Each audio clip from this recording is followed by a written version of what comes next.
जय माँ काली। अगर आप भी माता काली के भक्त हैं तो ये महापरीक्षाएं आपके साथ ज़रूर चल रही होंगी। शुरुआत होती है एक अजीब से मौन से। ऐसा मौन जहाँ बाहर सब कुछ सामान्य लगता है, लेकिन अंदर कुछ टूटता या बनता रहता है। अगर आप सच में माता काली के भक्त हो, अगर आपका नाम केवल माता काली से जुड़ा नहीं, बल्कि आपकी आत्मा माँ के चरणों में झुकी हुई है, तो ये मान लो कि माँ काली की महापरीक्षा चल रही है। ये कोई साधारण परीक्षा नहीं है। ये वो परीक्षा है जिसमें ना कोई सिलेबस होगा, ना कोई तारीख, और ना ही कोई प्रमाण पत्र होता है। ये परीक्षा आपकी आत्मा, अहंकार, डर, संयम, विश्वास और समर्पण की होती है। माँ काली अपने हर भक्त को ये परीक्षा ज़रूर प्रदान करती हैं। हर किसी को परीक्षा देना अच्छा नहीं लग सकता, और अगर देखा जाए तो ज़्यादातर लोगों को परीक्षा पसंद ही नहीं आती। ये परीक्षा क्योंकि बाहर से नहीं आती। ये परीक्षा आपके अंदर से शुरू होती है, और एकदम से नहीं शुरू होती, बहुत धीरे धीरे शुरू होती है। इतने धीरे कि आपको अंदाज़ा भी नहीं होता। वीडियो में आगे बढ़ने से पहले अगर आप इस चैनल पर पहली बार आए हैं तो चैनल को सब्सक्राइब कर लीजिए। वीडियो अच्छी लगे तो वीडियो को लाइक करिएगा। चलते हैं अपने वीडियो की तरफ। देखिए, जब माँ काली की परीक्षा शुरू होगी, सबसे पहले जीवन में आपकी सभी चीज़ें अजीब तरीके से उलझनी चालू हो जाएंगी। ऐसे समय में जब आपको लगेगा कि सब कुछ ठीक होना चाहिए, तभी आप देखते हैं कि अचानक से सब कुछ बिखरने लग जाता है। लोग बदल जाते हैं, अपने आप से दूर होने लग जाते हैं। जो आपके अपने हैं, जो आपके करीबी हैं, जिन पर आपको भरोसा था, वो सबसे पहले आपको ठेस पहुंचाएंगे। और तब आपका मन पूछेगा कि आखिर मैंने क्या ऐसी गलती करी। लेकिन यही परीक्षा होती है। परीक्षा में माता काली भी जवाब नहीं देती। इसीलिए मैं आप सभी के लिए एक ऐसी वीडियो आज लेकर आया हूँ, जिस वीडियो में सुनने के बाद, इस वीडियो को ध्यान से सुनने के बाद, मैं आपको एक चीज़ की गारंटी देता हूँ कि आपको परीक्षा के बारे में सब कुछ पता चल जाएगा। माँ काली अपने भक्त को देखती है कि आप परिस्थितियों में माँ को दोष दोगे या फिर माँ को हमेशा अपना मानोगे, माँ पर भरोसा करके आगे बढ़ते रहोगे।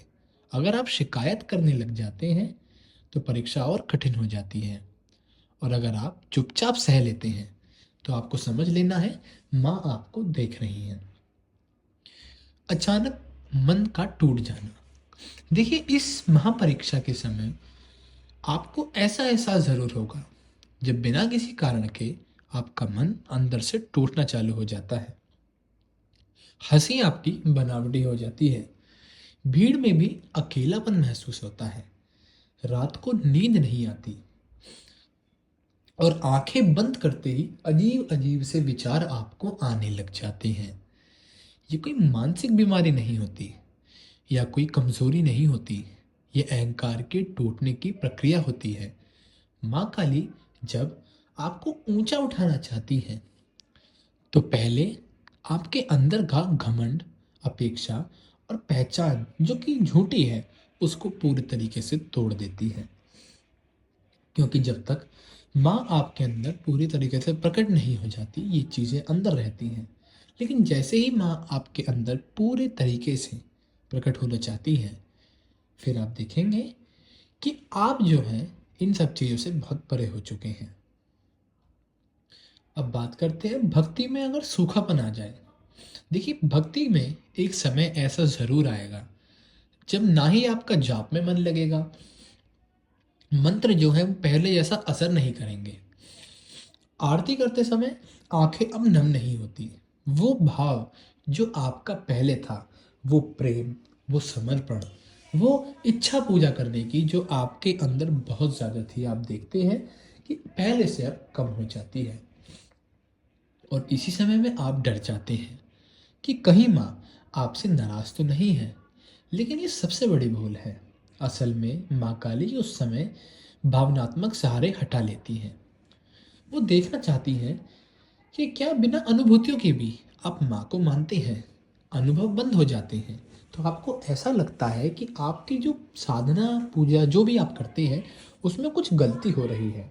लेकिन असल में ऐसा कुछ होता नहीं है।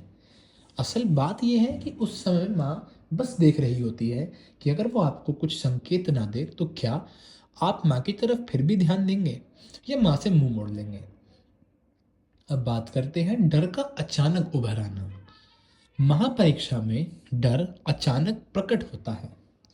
अजीब अजीब आशंकाएं, भविष्य का डर, अकेले रह जाने का डर, मृत्यु का डर। ये डर बाहर से नहीं बल्कि आपके अंदर से ही प्रकट होता है, क्योंकि ये डर कभी कोई और आपके अंदर डालता ही नहीं। आप जो है अंदर से खुद ही इसको पनपा लेते हैं। जब तक आप अपने दिमाग को जगह नहीं देंगे वो कोई चीज़ रखेगा कैसे। आप उस चीज़ को अलाउ करते हैं कि वो हमारे अंदर चीज़ जगह बना ले। लेकिन माँ क्या करती है, माँ उस चीज़ को बाहर ले आती है। क्योंकि जब तक माँ का भक्त डर से मुक्त नहीं होता वो शक्ति को संभाल ही नहीं सकता, क्योंकि वो उस भय के कारण कभी आगे ही नहीं बढ़ पाएगा। उसी चीज में फंसकर हमेशा हमेशा के लिए रह जाता है। इसीलिए माँ काली डर को दिखाकर आपसे कहती हैं, देखो इससे भागोगे तुम, लेकिन असल में तुम्हें उससे भागना ही नहीं होता। आपको बिल्कुल भी नहीं भागना है। आपको ये चीज़ याद रखनी है कि अगर मैं आज इस डर से भाग रहा हूँ तो ऐसा हो सकता है कि कल को ये डर फिर मेरे सामने आए, तो क्यों ना मैं इसका आज ही सामना कर लूँ।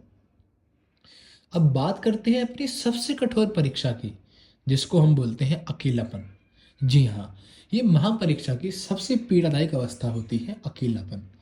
इस अकेलेपन में जहाँ कोई आपको समझ ही नहीं पाता, आपके अंदर क्या चल रहा है, आप क्या सोच रहे हैं, क्या करना चाहते हैं। आप बोलना चाहते हैं लेकिन शब्द नहीं मिलते। और तब माँ काली आपके पास आती हैं और आपको ये चीज़ का एहसास बहुत बाद में होता है कि आपको अकेला रखा क्यों जा रहा है। जब आप कुछ समय तक अकेले रह जाते हैं उसके बाद माँ आपको अपने पास बुलाती है। ये वही समय होता है जब असली भक्ति जन्म लेती है, क्योंकि जो भीड़ में माँ को ढूंढता है वो साधक नहीं, और जो अकेले में भी माँ को पकड़ लेता है वो उनका चुना हुआ होता है। माता काली हमेशा एक चीज़ चाहती हैं कि आप जो है हर छोटी छोटी चीज़ से सीखें, हर गलती से कुछ नया सीखें, हर चीज़ से आगे बढ़ें। माता काली कभी नहीं चाहेंगी कि आप किसी एक चीज़ के ऊपर अपना जीवन बर्बाद करें। अब बात करते हैं महापरीक्षा का रहस्य क्या है। ऐसा क्या रहस्य छुपा हुआ है इस महापरीक्षा में, क्यों ये ज़रूरी है। देखिए, माँ काली की महापरीक्षा का उद्देश्य आपको तोड़ना नहीं है, आपको बिखेरना नहीं है। हाँ, जब परीक्षा चल रही होती है, मैंने ऐसे ही नहीं बोला महापरीक्षा। महापरीक्षा मतलब महापरीक्षा, बहुत बड़ा शब्द मैं आपसे बोल रहा हूँ। माता काली आपको कभी नहीं तोड़ना चाहती। आपको ऐसा महसूस ज़रूर होता है उस समय में कि आप टूट रहे हैं, कि ऐसा लगेगा कि हाँ माँ तो मुझे तोड़ना ही चाह रही है। लेकिन असल में जब ये परीक्षा आपकी पूरी हो जाती है, जब आप इस परीक्षा में भी गिरकर फिर खड़े होना सीख जाते हैं, बार बार गिरते हैं बार बार खड़े होते हैं, जैसे ही आप ये चीज़ सीख जाते हैं कि आपको गिरकर नहीं रहना है बल्कि आगे बढ़ते जाना है, कभी भी एक चीज़ के ऊपर अटक कर नहीं रहना है। ये परीक्षा जब अपनी चरम पर होती है, जब भी ये परीक्षा अपने चरम पर होगी तो आपको लगेगा अब और नहीं सहा जाता। लेकिन असल में यही वो समय होता है जब सबसे ज़्यादा सहनशीलता आपके अंदर बन चुकी होती है। आपको ऐसा लग रहा होगा कि मैं तो अंदर से टूट चुका हूँ, अब मेरे अंदर कोई सहनशीलता बची ही नहीं है। लेकिन वास्तविकता ये नहीं होती। वास्तविकता होती है कि आपके अंदर बहुत ज़्यादा ताकत अब बढ़ चुकी है, सहन शक्ति बहुत ज़्यादा बढ़ चुकी है। बस आपका दिमाग जो है थोड़ा सा थक चुका है। इतनी सारी चीज़ें जब साथ में चलती हैं तो दिमाग जो है थकना चालू हो जाता है, जो बहुत आम बात है, बहुत ही ज़्यादा नॉर्मल है। अब बात करते हैं परीक्षा के बाद में होता क्या है। देखिए, जब आपकी परीक्षा पूरी हो जाएगी, जब माता काली को लगेगा कि हाँ अब आपकी परीक्षा समाप्त हो जानी चाहिए, परीक्षा के बाद आपका जीवन आसानी से तुरंत से जो है आसान नहीं होता। लेकिन एक चीज़ ज़रूर बदलेगी, आपका डर चला जाएगा, अहंकार चला जाएगा। सोचने समझने की शक्ति जो है वो पहले से बहुत ज़्यादा बढ़ जाएगी। अब आपके अंदर एक अड़िग शक्ति बैठ जाती है।